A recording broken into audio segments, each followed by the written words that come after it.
오늘 신명기 제11강입니다. 우리 그리스도의 절기 77절, 우리 77절을요 오순절이라고도 합니다. 그래서 제가 오늘 77절과 오순절이라는 용어를 쓰실 때 이게 같은 용어다라고 여러분 생각하시면 좋겠고요. 그래서 오늘 신명기 16장 9절에서 12절 말씀을 선포하겠습니다. 우리는 이제 지난주까지 여러분 6월절에 대해서 배웠어요.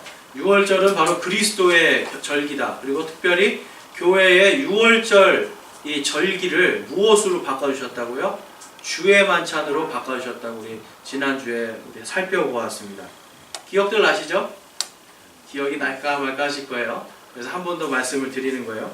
여러분, 이 이스라엘 사람들은요 1년에 3번 반드시, 특별히 남자들은 반드시 3번 하나님 앞에 자기 자신을 보여야 됩니다. 보인다라는 건 성전에 나와서 하나님께 예배를 드리라는 소리예요. 그러니까 다른 안식일 날은 어디에 가서 회당에서, 그렇지만 1년에 3번은 반드시 이렇게 6월절과 77절, 이제 오순절입니다. 그리고 다음 주에 할 장막절, 이 3번에는 반드시 남자들이 성전에 와서 예배를 드려야 되는 것이 이스라엘의 법도였습니다. 자, 이제 이 3개의 절기를 우리가 이해할 때 먼저 우리가 또 좀 살펴볼 게 뭐냐면 이스라엘은 새해가 2번이라는 거예요. 자, 여러분, 우리는 새해가 몇 번 있습니까? 대한민국에 우리도 2번이잖아요. 그렇죠? 양력 1월 1일 그리고 음력 1월 1일. 자, 근데 이스라엘에는 이스라엘도 2번의 음력 설이 있어요. 2번. 근데 한 번은 뭐냐면 바로 음력 7월 1일입니다. 그러니까 이 유대력으로, 유대인의 달력은요 태양과 또한 태양력과 음력을 같이 써요. 그래서 태음력이라고 그러는데 우리보다 약 한 달이 늦습니다. 그러니까 우리로 치면 8월 1일이에요. 그리고 이스라엘의 달력으로는 7월 1일이에요. 이때가 원래 새해로 지키는 해예요. 자, 그리고 또한 음력 1월 1일, 바로 우리 지난주에 배웠던 6월절, 이때가 바로 새해입니다.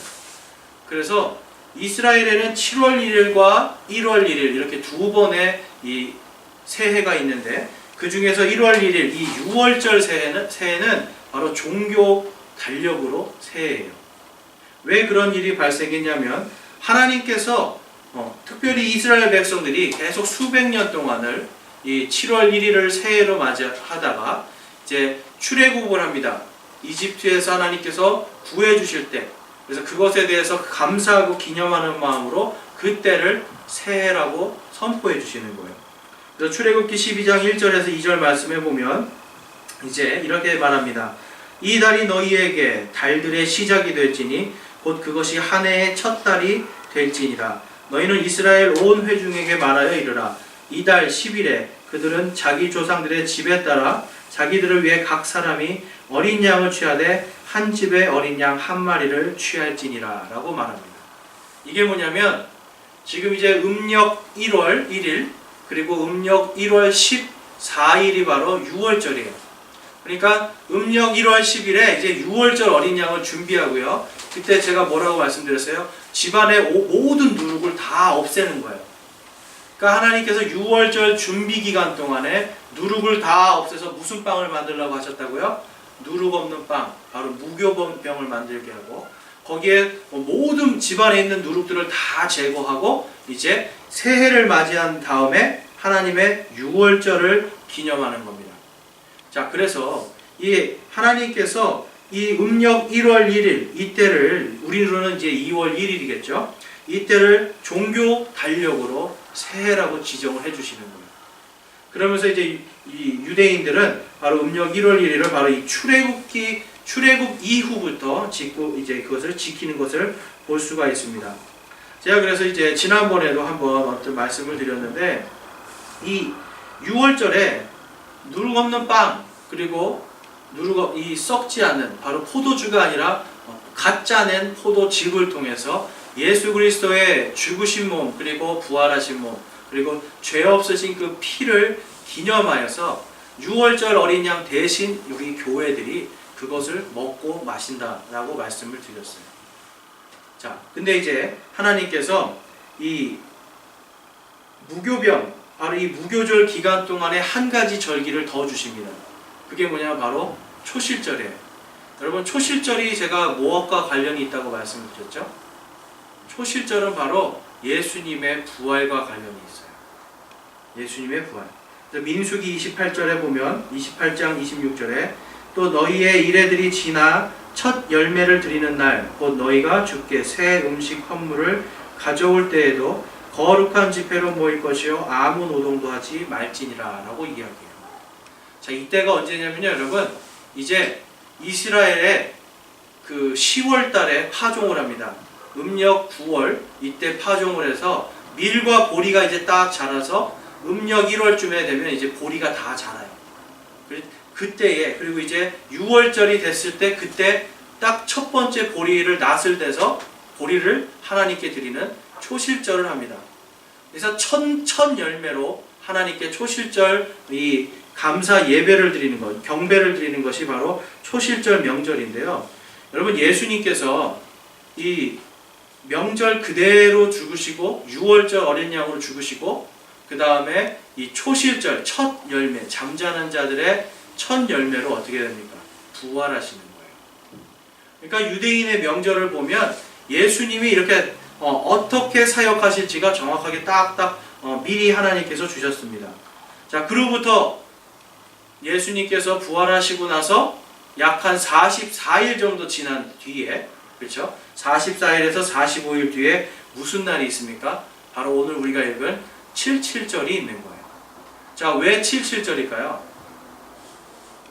7주, 그러니까 한 주가 7일이잖아요. 7 곱하기 7이어서 77절이에요.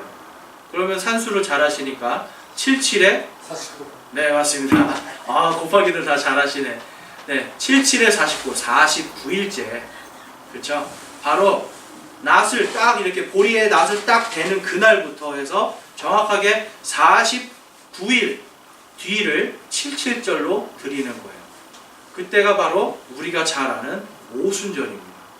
그래서 이 77절은요 뭐냐면 바로 수확, 한 해에 이제 여기는 이스라엘은 봄에 수확을 하는 거예요. 추수가 아니라 봄이에요. 그래서 봄에 이 수확한 것을 기쁘니까 어때요? 잔치를 해야 되잖아요. 이게 마치 우리가 그 추수감사절처럼, 추수감사절 뭐예요? 가을에, 그렇죠? 수확한 것을 감사해서 드리는 게 추수감사절이잖아요. 마치 이것처럼 이 유대인들은 바로 이 77절에 한 해의 수확에 감사하면서 감사 축제를 올려드리는 거예요.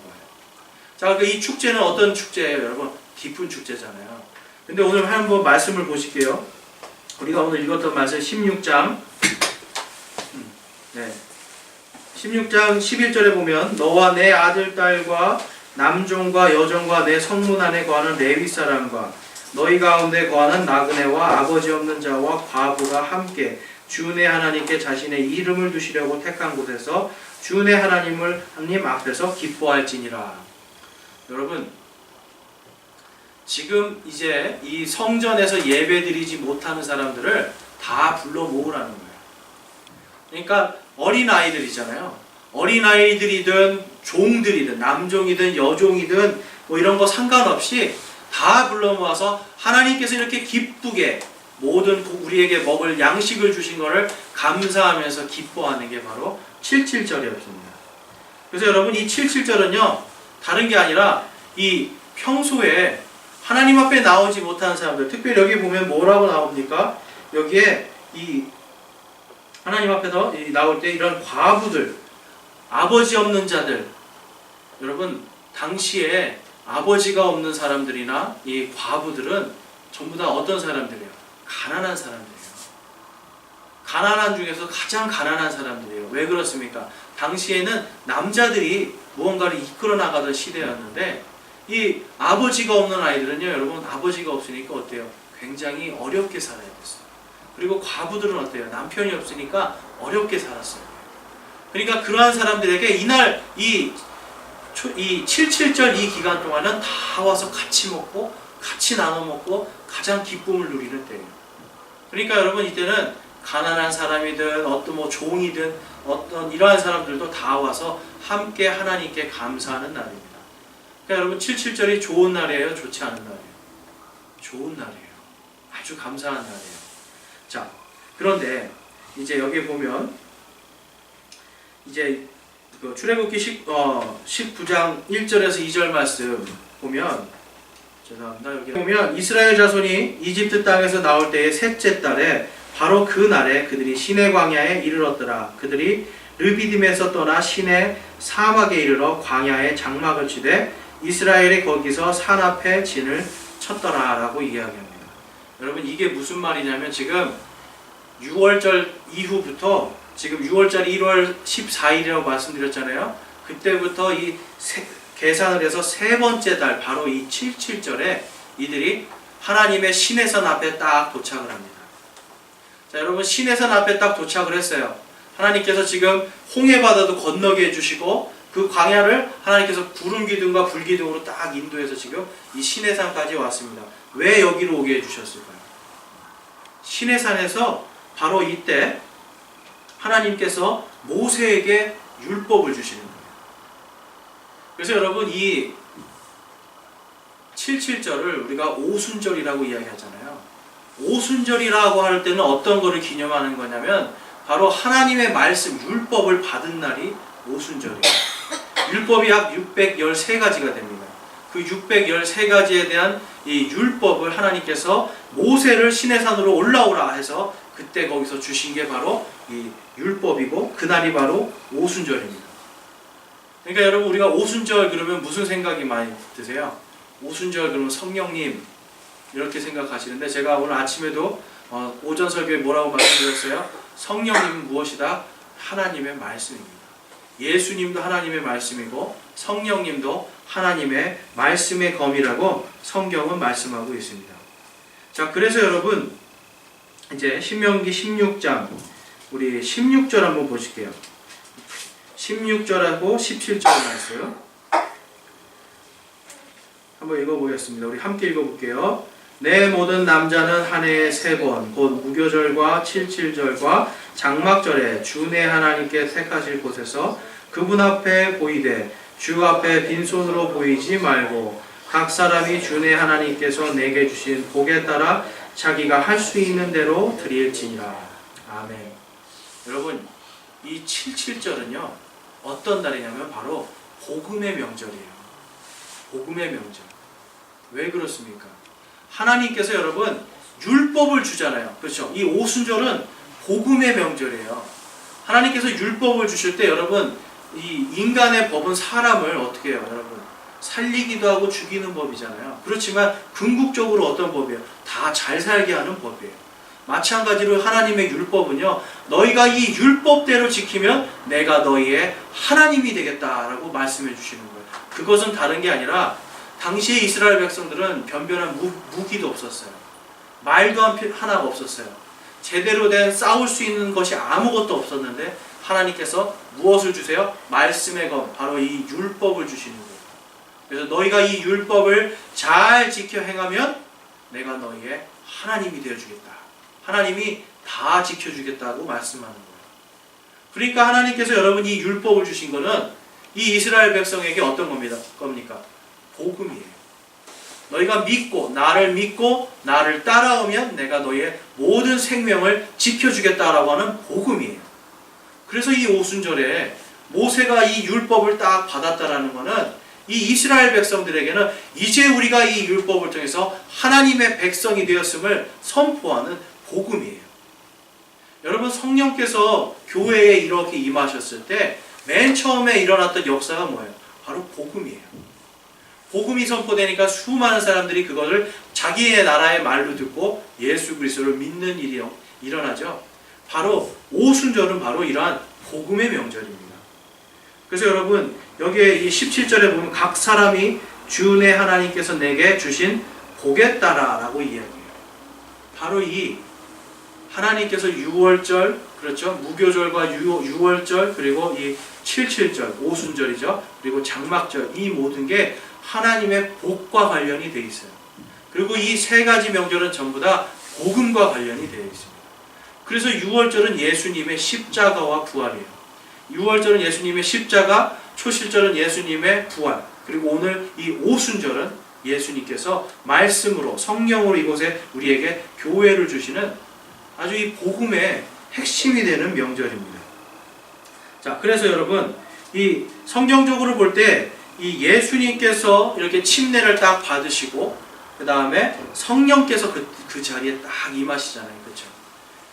예수님께서 이 침례를 받으실 때를 우리가 이제 정확하게 알 수는 없지만 성경에서 나와 있는 이러한 절기들을 쭉 봤을 때 언제라고 볼 수 있냐면 예수님께서 침례를 받고 물속에 들어갔다 나오셨을 때가 이때가 6월절 근처예요. 왜 그러냐면 여러분 이 침례자 요한이 무엇을 선포했어요? 회개하라. 그렇죠? 회개의 침례를 선포했어요. 회개하라. 하나님의 왕국이 하늘의 왕국이 가까이 왔느니라 라고 할 때 이 당시에 남자들은요 특별히 6월절이나 이러한 77절 장막절에는 성전에 들어가야 되는데 자기를 정결하게 해야 돼요. 그래서 정결하는 예식으로 그 사람들은 몸을 물속에 담그는 침례 의식을 했었던 거예요 당시에. 그런데 이 침례자 요한이 회개하라 라고 선포할 때 바로 이들은 그걸 떠올린 거예요. 아 이제 6월절에 우리가 하나님 앞에 갈 때 정결해야지. 그러면서 나의 죄를 회개해야겠다 해서 회개의 침례를 받습니다. 그래서 예수님께서 회개의 침례를 받지 않아도 되는 분이 침례를 받을 때쯤이 바로 6월절입니다. 그리고서 어때요? 성령이 딱 임하신 다음에 어디로 들어가십니까? 바로 광야로 가는 거예요. 그래서 광야에서 40일을 보내시고 거기서 좀 더 있으시면서 마귀에게 3가지 이 시험을 당합니다. 그렇죠? 마귀에게 3가지 시험을 당하고 나서 그 다음에 다시 돌아오셔서 언제 회개하라를 외치시는 거예요? 바로 이 77절 오순절 날이 가까이 왔을 때 예수님께서 회개하라 하나님의 왕국이 가까이 왔다고 선포하시는 거예요. 그러니까 여러분 이 예수님의 사역이 시작되는 것도 바로 이 오순절 무렵이라고 우리는 볼 수가 있습니다. 그 증거는 뭐냐면 누가복음 4장 14절이에요. 누가복음 4장 14절 우리 함께 읽어보겠습니다. 예수님께서 성령의 권능을 입고 갈릴리로 돌아오심에 그분의 명성이 주변 온 지역에 두루 퍼지니라. 자 여러분 지금 오순절을 맞이해서 예수님께서 성령의 권능을 입고 바로 이 오순절에 갈릴리 지역으로 오시는 거예요. 그러면서 그때부터 예수님의 이 천국 복음, 우리가 천국 복음이라고 많이 하는데 하늘의 왕국의 복음이 이제 이 유대인들에게 선포가 되는 겁니다. 그래서 마가복음 1장 15절에서는 예수님이 이렇게 선포하시는 거예요.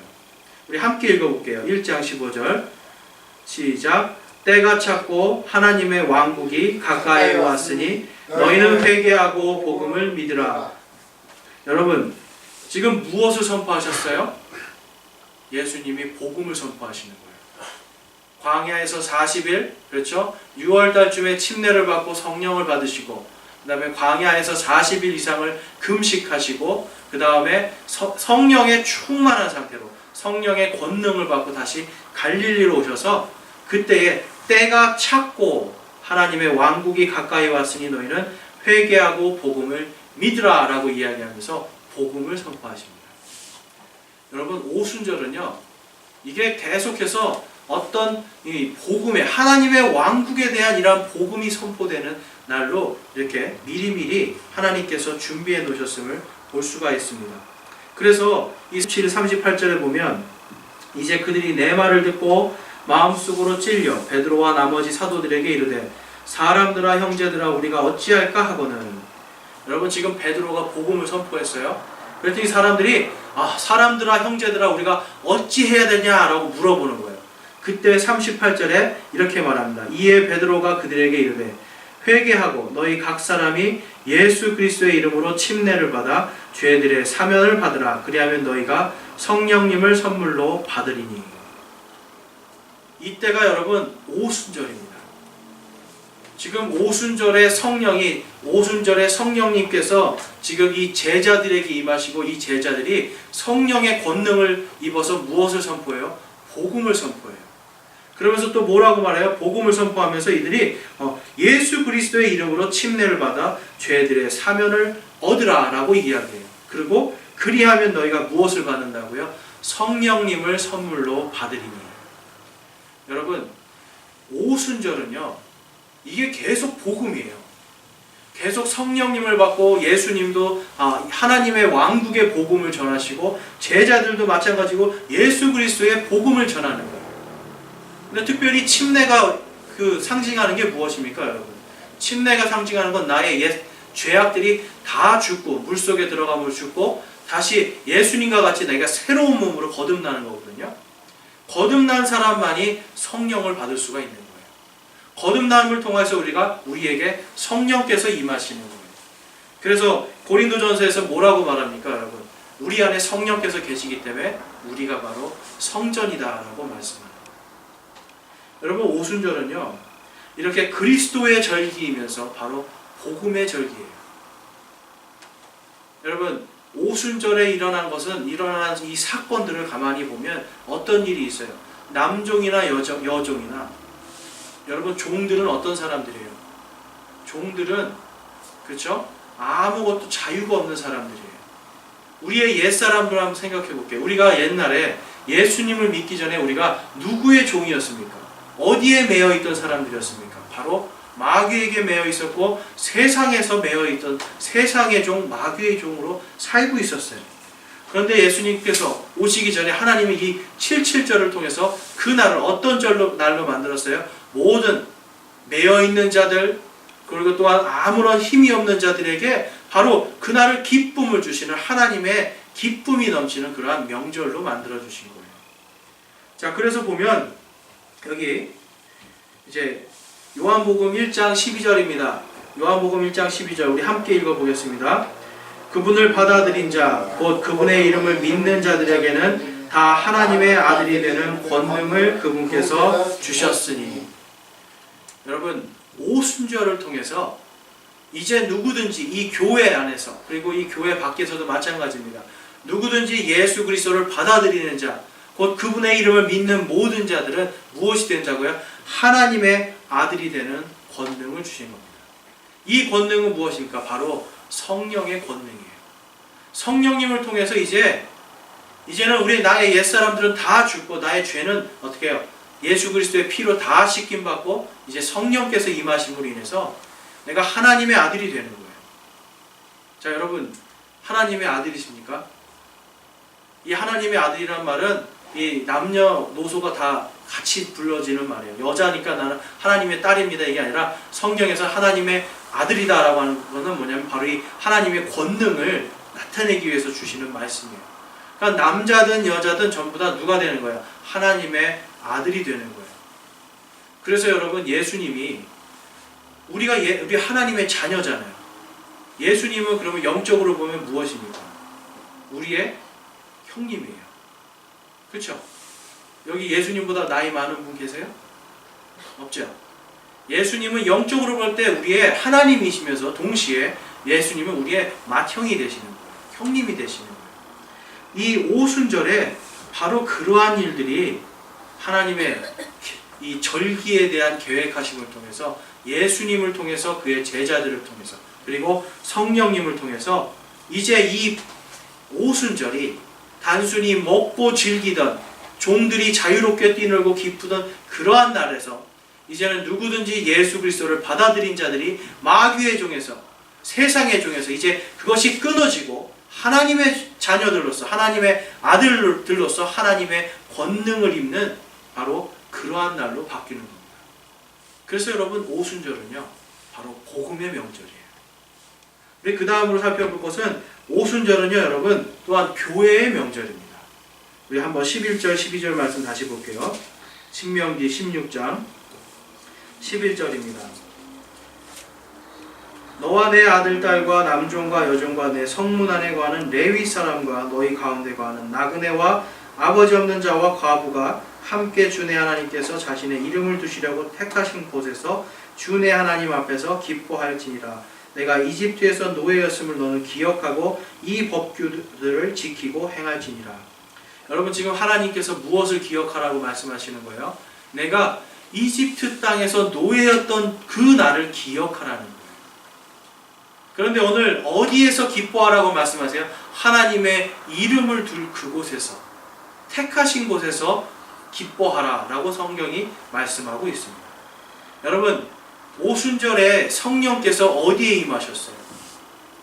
오순절에 성령께서 임하심을 통해서 이제는 하나님께서 바로 예수 그리스도의 이름을 어디에 두셨어요? 바로 이 교회에 두신 거예요.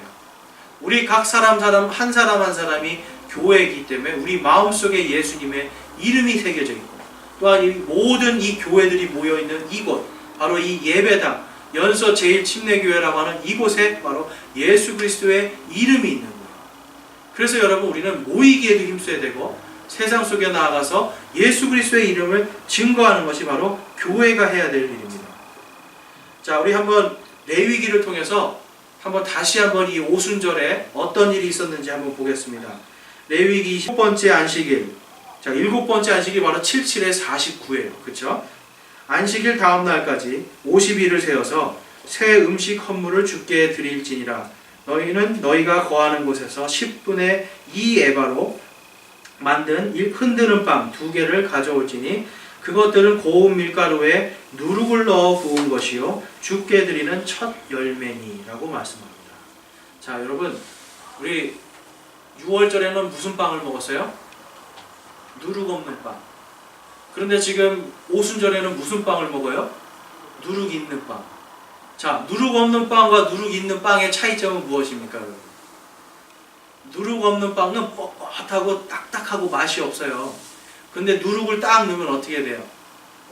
부들부들하고 맛있어지는 거예요. 그러니까 여러분, 이제 지금 막 애들도 부르고 남종도 부르고 지나가는 나그네도 불러서 막 기뻐해야 되는데 누룩 없는 뻣뻣한 빵으로 이게 하면 어때요? 재미없잖아요. 그러니까 하나님께서 인간들에게 너네 이날 마음껏 즐기라고 지금 누룩을 넣어서 빵을 만들라고, 그것도 몇 개를요? 2개를. 이걸 해서 하나님 앞에 흔드는 거예요. 우리는 이걸 요제라고 그러거든요. 네. 이 빵을 만들어서 딱 들어서 막 흔드는 거예요. 제사장이 하나님 앞에서. 자, 우리는 어떨 때 손을 흔들어요, 여러분? 네? 인사할 때, 기쁠 때. 네. 북한에 가니까 이거 제일 잘하더라고요. 김정은만 나타나면 막 손 흔드는데. 마찬가지 여러분. 하나님 앞에 너무 감사하고 기뻐서 이거를 막 흔드는 요제를 합니다. 이 레위기에 보면 이 고기도 들어서 막 흔들고요. 이 빵도 들어서 흔들어요. 왜 그래요? 하나님 앞에 너무 감사하고 기뻐서 흔드는 거예요. 이 2개의 지금 빵을 넣으라고, 두 개의 누룩이 들어간 빵을 하나님께서 지금 들어서 흔들라고 그래요. 근데 이것이 여러분 가만히 이렇게 생각해 보면 분명히 누룩은 죄잖아요. 성경에 보면 누룩은 죄로 상징이 돼요. 그런데 지금 2개의 빵을 만들어서 누룩을 넣어서 부풀려서 맛있게 만들라는 것은 맛있게 먹으라는 것도 의미가 있지만 여러분 2가지의 의미가 있습니다. 하나는 한 빵은 뭐냐면 바로 유대인들이에요. 그리고 다른 한 빵은 뭐예요? 바로 교회예요. 그런데 유대인들이든 교회든 다 어떻습니까, 여러분? 인간은 죄가 있어요. 근데 하나님께서는 이 죄와 상관없이 바로 이 오순절에 이 유대인과 교회라고 하는 이 2가지를 전부 다 하나님께서 누구를? 예수님을 받아들인 그들을 위해서 하나님께서 기쁨으로 요제를 드리라고 지금 이 상징적으로 보여주고 계시는 거예요. 그래서 여러분, 우리 히브리서에 보면 히브리서 9장 27절 28절에 이렇게 말씀합니다. 한 번 죽는 것은 사람에게 정해진 것이요 그 뒤에는 심판이 있나니. 우리 28절 함께 읽겠습니다.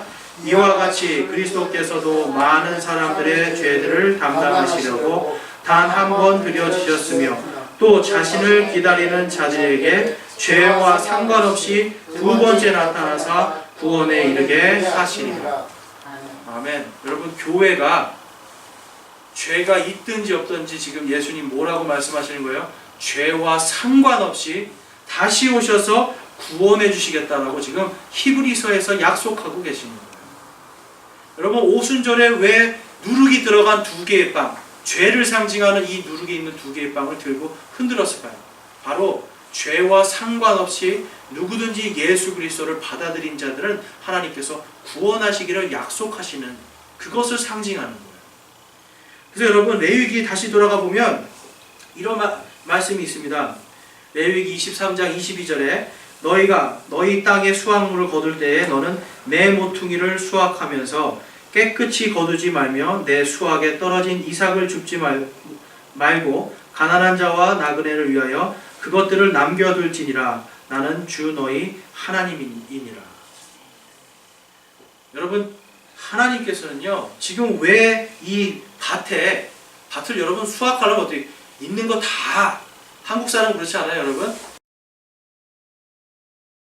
기계로 딱 밀고 요즘에는 그렇게 하더라고요. 기계를 밀고 이 구석은 어떻게 해요? 나수로 가서 다 해가지고 어떻게 단 한 톨도 떨어뜨리지 않으려고 다 걷어들이잖아요. 그런데 하나님께서 지금 뭐라고 해요? 이 오순절에는 너희가 남겨두라는 거예요. 이 귀퉁이들을 남겨두라. 왜 그렇습니까?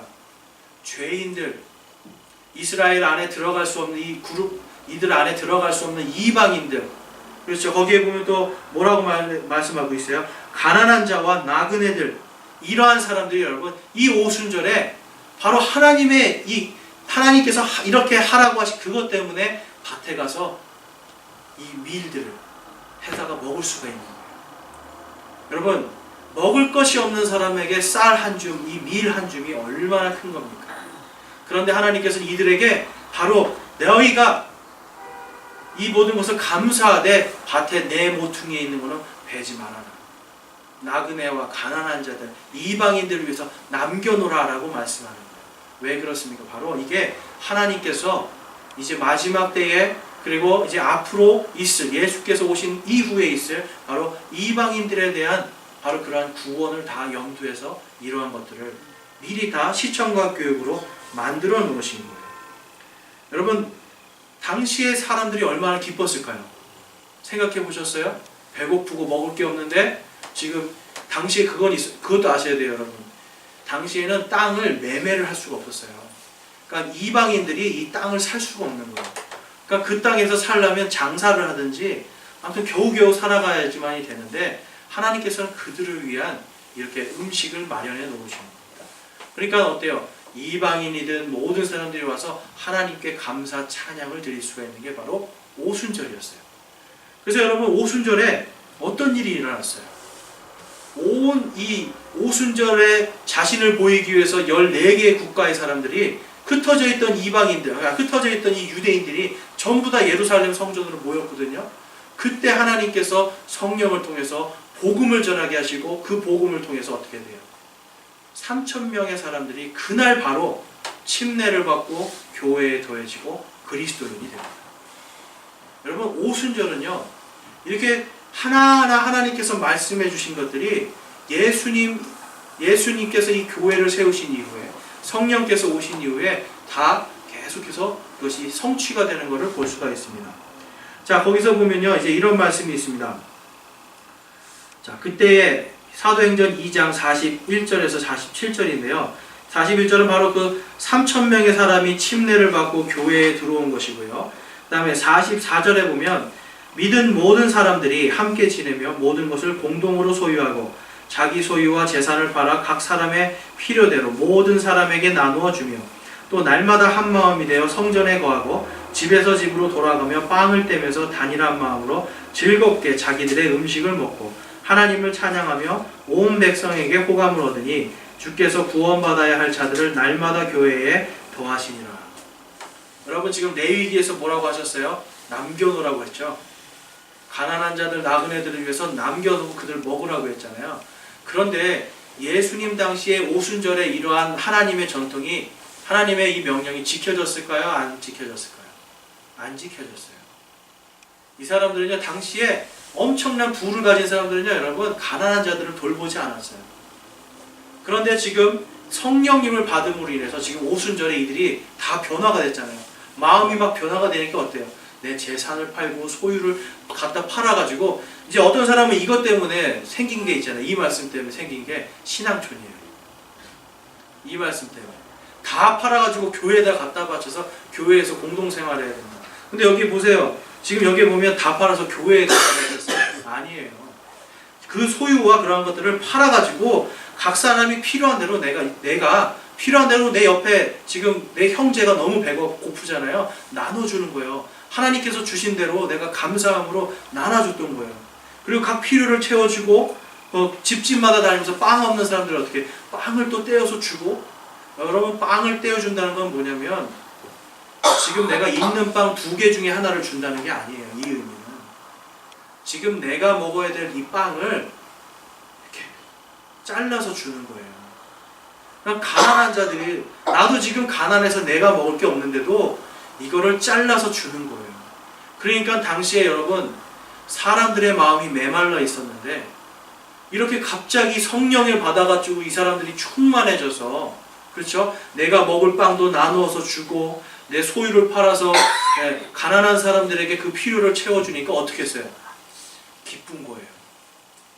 오순절의 원래 의미가 성령께서 지금 교회에 임하심을 통해서, 교회에 있는 성도들을 통해서 다시 이것이 회복이 됩니다. 그러니까 여러분, 오순절을요, 우리가 구약부터 잘 이렇게 보면 결국은 이 오순절이 어떤 명절이 되는 거예요? 복음의 명절과 함께 교회의 명절이 돼요. 그래서 어떤 일이 일어납니까? 거기에 보면 온 백성에게 호감을 얻으니라고 말합니다. 교회가요, 여러분, 온 백성에게 호감을 얻었어요. 당시에 이 교회는 이스라엘 백성들이 볼 때는 어떤 사람들이었어요? 이단이었어요. 나사렛 이단이라고 불렸어요.